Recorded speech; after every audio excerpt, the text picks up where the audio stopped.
Hey there. So I'm Erin, again, or for the first time, depending on how you are looking at the two videos. We are now at my kitchen table, which is where I have been preferring to draw um, and do smaller works lately. So I'm going to work on panel compared to my studio where we were before.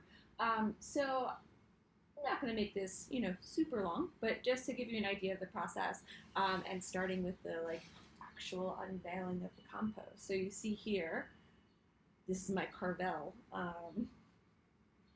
plastic bag, because I love Carvel. My birthday was in May. I don't even know when my birthday is.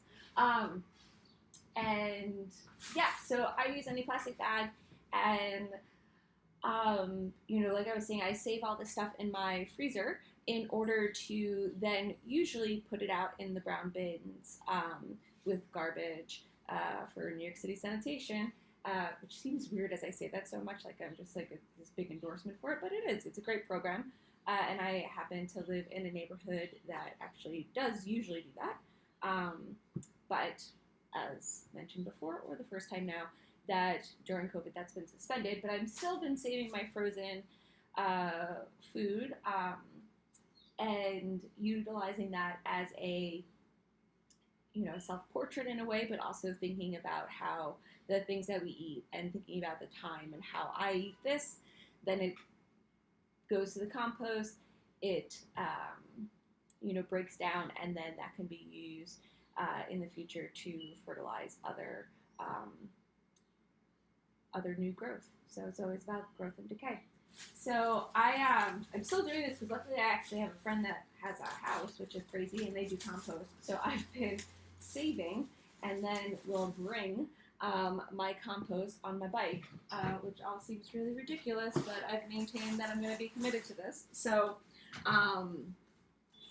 this is actually probably the largest bag that I've had, so it'll be interesting to see what it looks like right now in the frozen aspects and how that's going to come undone. So I just begin by taking everything down, and then I get another bag to bring it. And as you can see, even with smaller bags, I was just really interested in how there are these beautiful compositions, and can tell you that I eat a lot of lemons and limes in general, and the coffee or trimming of plants that I have that are also contributing to this. So I'm going to move it a little closer for a second just so you can see that I do love, if I'm not drawing from life, I sometimes do take photos of everything. Let's see if that works. So you have this great composition here, and I really like that, since I'm not, even more so now than when I started, and just loving this compositions that were happening, but now I'm not always out in the environment, so they're becoming these little lands, and I look at it from all different angles.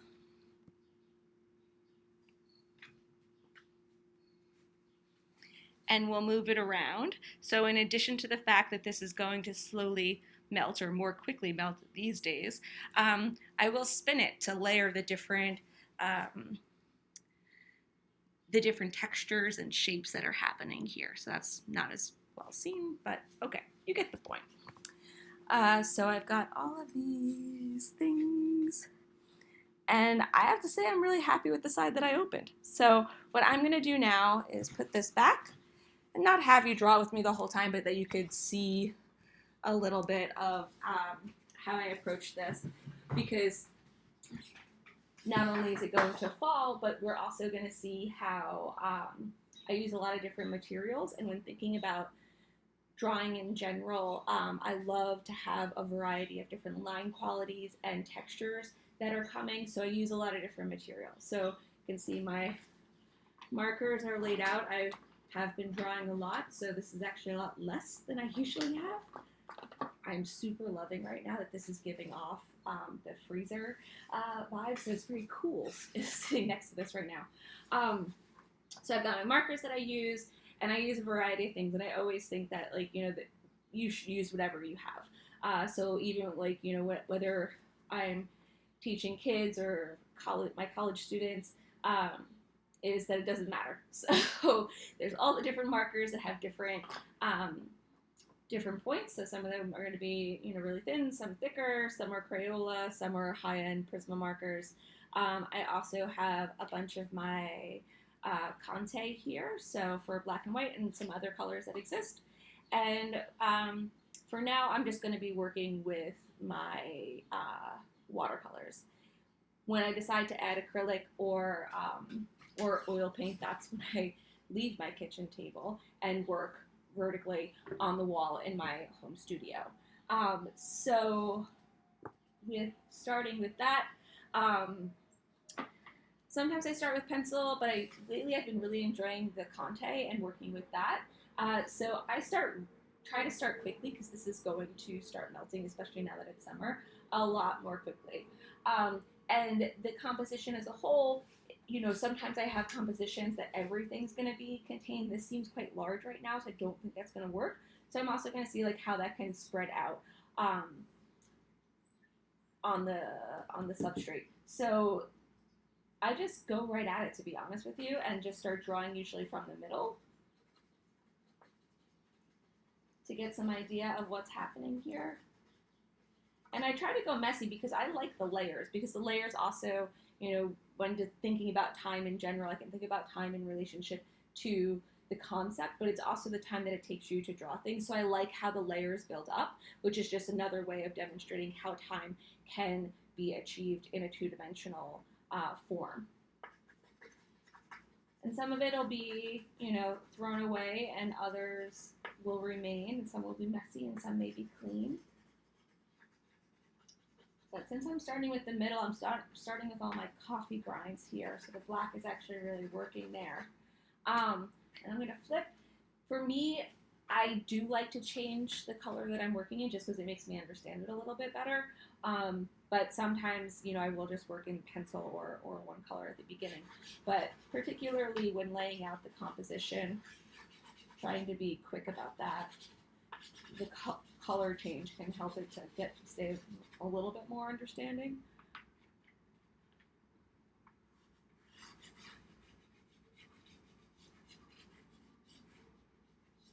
And I'm definitely going to go off the edges this time because I am liking the big composition, but also super into all of the citrus at the bottom and the flowers that are growing out at the top, which is kind of interesting.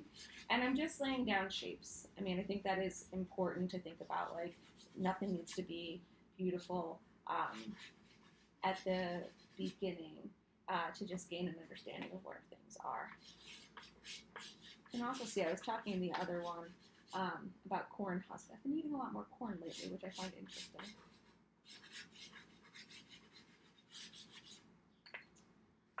And then in no particular order, we'll switch to other things. So now I'm going to break out the marker. And they'll all interact fine. The one thing that you will need to do, if you are working with something like Conte or pencil, in order for it not to get too smudged, you don't want to seal it. So I have a fixative, but you don't need a fixative. You also can just use hairspray, which is great for sealing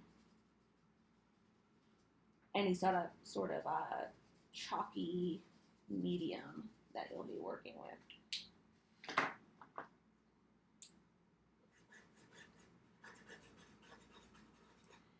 And since I'm working with this, composition is going to shift, and I want to embrace that shifting, it does make me work quicker, which is not always something that I completely want to do.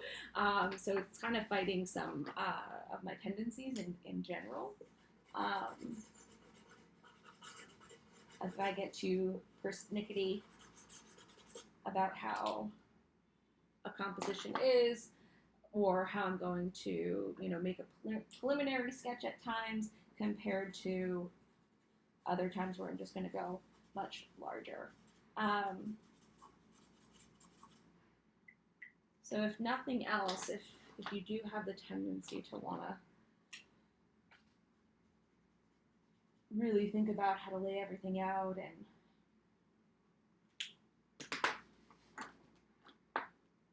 have all the solutions as you go, this is a good exercise in challenging that.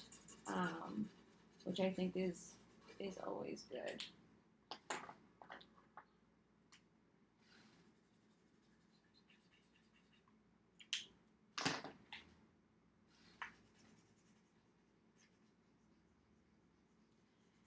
And then, I've attended some of Krista's classes before, and I always love that there is a difference between, perception drawing and drawing from life. And I can think about my learning structural drawing or how to draw something in perspective, and you sit there with the pencil and you're drawing everything out. As you can see just from the way that I'm working right now, I really try to avoid that. When I go back, that might change. But I like that when you're quick with things like this, it also makes reference to life in general, shifting and morphing, and that when you have the layers and when things are unclear, it is more representational, really, in the end, than drawing from a photograph. And the beauty of how drawing from life is always a good exercise, no matter what you're doing.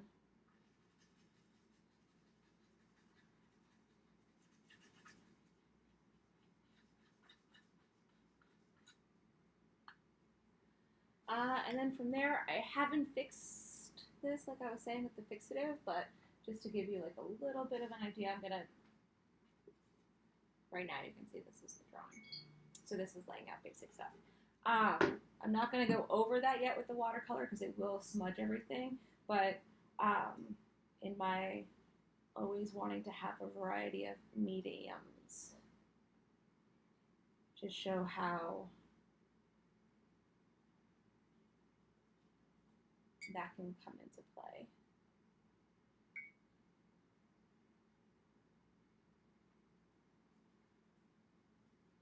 And this is even quicker than I usually work because I want to think about your time and not being bored with watching this,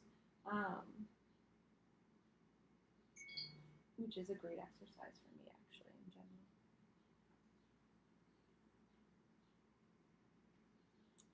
So, yeah, I'm gonna leave it at that. You can start to see this is actually maintaining itself more than I thought, although the lemons and limes fell immediately.